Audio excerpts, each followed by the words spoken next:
Hello দশম শ্রেণীর প্রিয় ছাত্রছাত্রীরা, যারা এবছর মাধ্যমিক পরীক্ষা দেবে তোমাদের জন্য একেবারে শেষ মুহূর্তে তোমাদের প্রস্তুতির জন্য তোমাদের ম্যাপ পয়েন্টিং, আজকে কিছু কিছু ম্যাপ পয়েন্টিং করাবো, যেগুলো কিন্তু আমরা দেখেছি বিগত কয়েক বছরে এই সমস্ত বিষয়গুলো থেকে কিন্তু ম্যাপ পয়েন্টিং থাকে। তো আমরা সেইগুলো নিয়ে আজকে আলোচনা করবো। তো অবশ্যই তোমরা কিন্তু ভিডিওটা না টেনে না কেটে একদম লাস্ট পর্যন্ত দেখে যাও, তাহলে দেখবে তোমরা এর মধ্যে কিন্তু পরীক্ষা আসার বিরাট সম্ভাবনা আছে এবং আসবেও।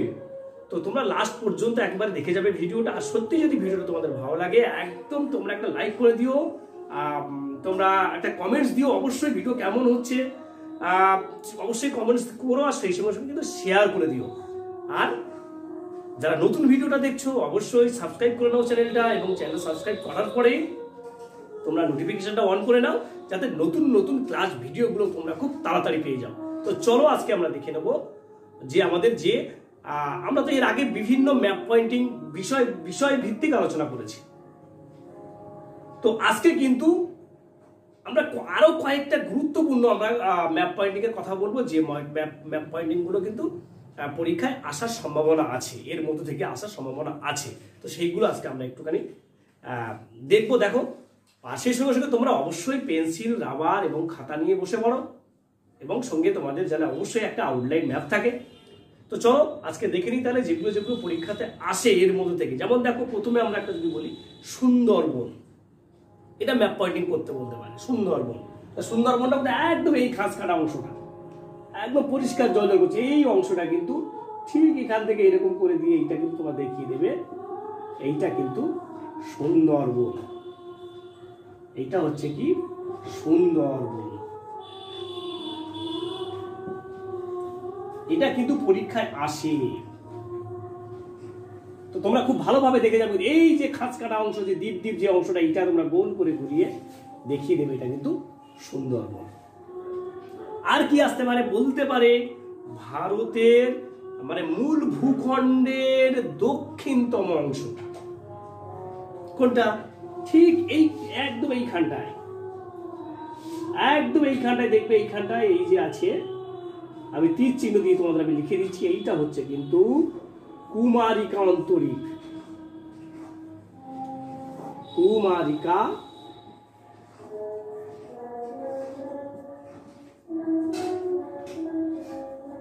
অন্তরীপ,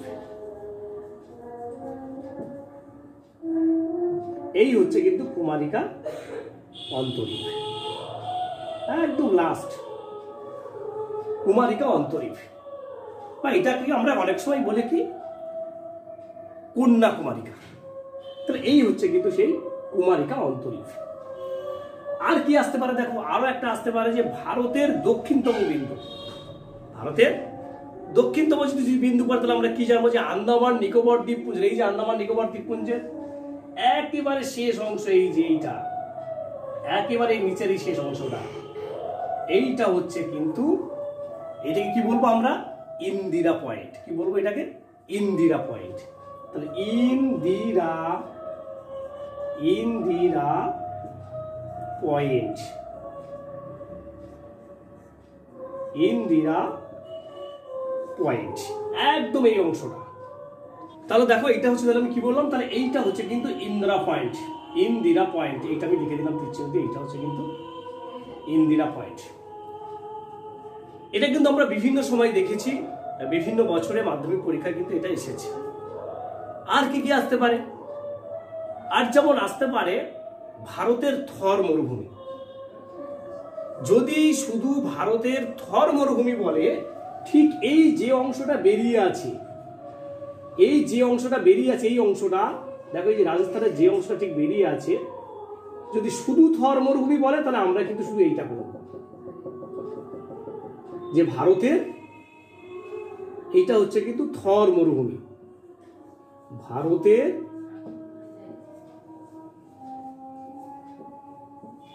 থর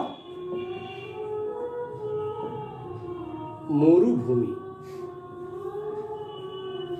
যদি পরীক্ষার সময় পড়ে যে ভারতীয় মরুভূমি, তখন কিন্তু এটা হবে না। তখন কি করবে? তখন এই অংশটা কিন্তু আরো একটু বাড়িয়ে দেবে, এই অংশটা কি হয়ে গেল, আরো একটু কিন্তু বাড়িয়ে দেবে।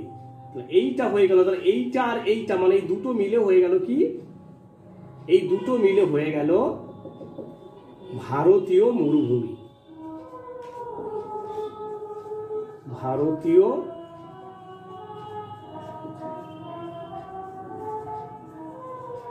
ভারতীয় মরুভূমি।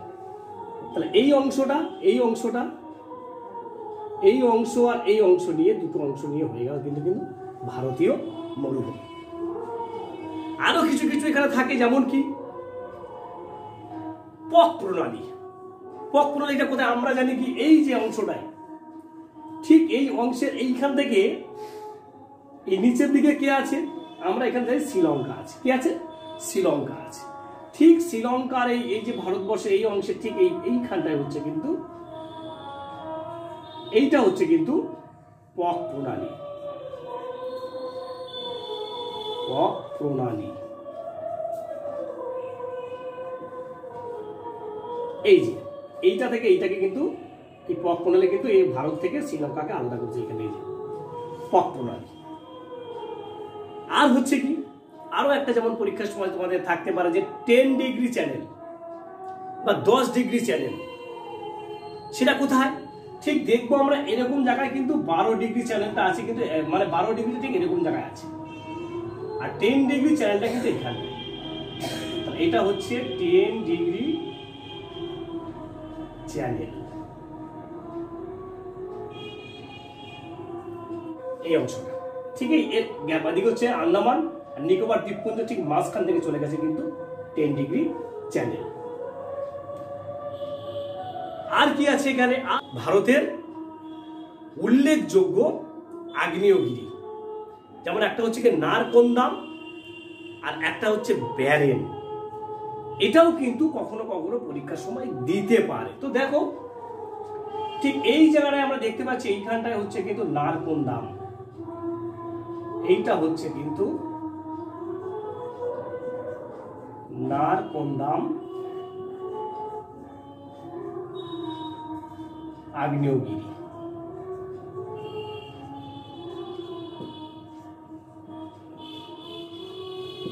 ঠিক তার এইখানটায় হচ্ছে ব্যারেন। কি বললাম, ব্যারেন বললাম। আরো কিছু কিছু আছে যেগুলো কিন্তু পরীক্ষার সময় দেয় তোমাদের। বলে দিল যে ভারতের একটি বৃষ্টিচ্ছায় অঞ্চল, কি লিখবে তোমরা, ভারতের একটি বৃষ্টিচ্ছায় অঞ্চল হচ্ছে কিন্তু শিলং। কি লিখবে, ভারতের একটি বৃষ্টিচ্ছায় অঞ্চল কিন্তু শিলং, ঠিক এইখানটায়।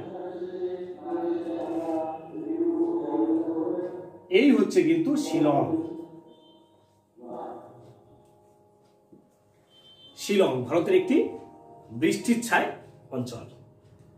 পড়তে পারে ভারতের সর্বাধিক বৃষ্টিপাত যুক্ত অঞ্চল কোনটা, আমরা প্রত্যেকেও জানি মৌসিনরাম, মেঘালয়ের মৌসিনরাম। এই মেঘালয়েতে ভারতের যেমন হচ্ছে কি বৃষ্টিচ্ছায় অঞ্চল আছে, তেমনি আবার সর্বাধিক বৃষ্টিপাত যুক্ত অঞ্চলও কিন্তু এই মেঘালয় রাজ্যে অবস্থিত। সেটা হচ্ছে কি তাহলে মৌসিনরাম। এইখানটায় হচ্ছে কিন্তু এই যে গারো পাহাড়, ঠিক তার নিচে এইটা হচ্ছে কিন্তু মৌসিনরাম। মৌসিনরাম, এই মৌসিনরামটা হচ্ছে কি ভারতের সর্বাধিক বৃষ্টিপাত যুক্ত অঞ্চল। বছরে দুবার, ভারতে বছরে দুবার বৃষ্টিপাত যুক্ত অঞ্চল। তাহলে কোথায় বলবো আমরা, করমণ্ডল উপকূল। ঠিক এই অংশ থেকে একটু দেখিয়ে দেবে, এই অংশ থেকে, এই অংশটা কি হয়, এইটা কিন্তু করমণ্ডল উপকূল।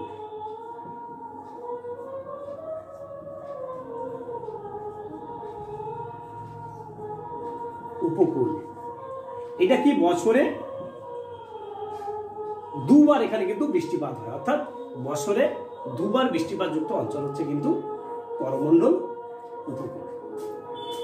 তাহলে এই যে ম্যাপ পয়েন্টিং গুলো তোমাদেরকে আমি বললাম আজকে, এর মধ্য থেকে কিন্তু পরীক্ষাতে কিন্তু আসে।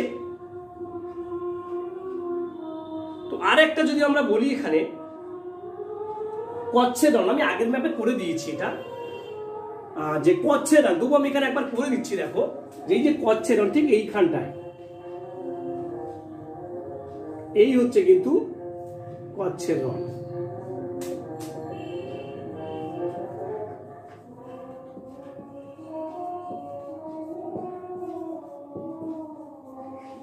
এইটা কিন্তু কচ্ছেদন। এইগুলো কিন্তু আর একটা এখানে আমি যদি করি যে কর্কট ক্রান্তি রেখা, এটাও কিন্তু কখনো কখনো কিন্তু এই কর্কট ক্রান্তি রেখাটা কিন্তু দেখাতে বলেছে ম্যাপ পয়েন্টিং, আমরা দেখেছি বিগত মাধ্যমিক পরীক্ষাগুলোতে। তো তারা যদি পরীক্ষায় পড়ে যে কর্কট ক্রান্তি রেখা, তাহলে কর্কট ক্রান্তি রেখা আমরা কতটা করবো, ঠিক এইরকম একটা অংশ থেকে, দেখো এইরকম জায়গা থেকে, এই অংশ থেকে একদম এখান থেকে সোজা আমরা করে দেবো, পশ্চিমবঙ্গের উপর থেকে চলে যাব, এখানটা হয়ে এইটা বেরিয়ে যাচ্ছে। এইটা হচ্ছে কি, এইটা হচ্ছে কিন্তু কর্কট ক্রান্তি রেখা, কর্কট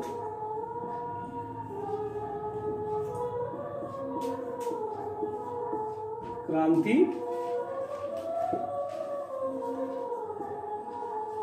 রেখা।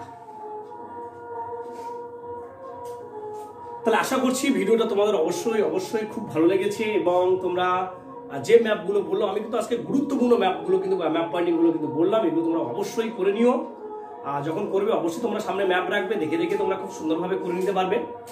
আর ভিডিওটা যদি অবশ্যই ভালো লাগে তোমরা লাইক, কমেন্টস এবং শেয়ার করে দিও, এবং সেই সঙ্গে সঙ্গে যারা নতুন ভিডিওটা দেখছো অবশ্যই তোমরা কিন্তু সাবস্ক্রাইব করে নোটিফিকেশনটা অন করে নাও, যাতে নতুন ক্লাস ভিডিওগুলো কিন্তু তোমরা তাতে পেয়ে যাও।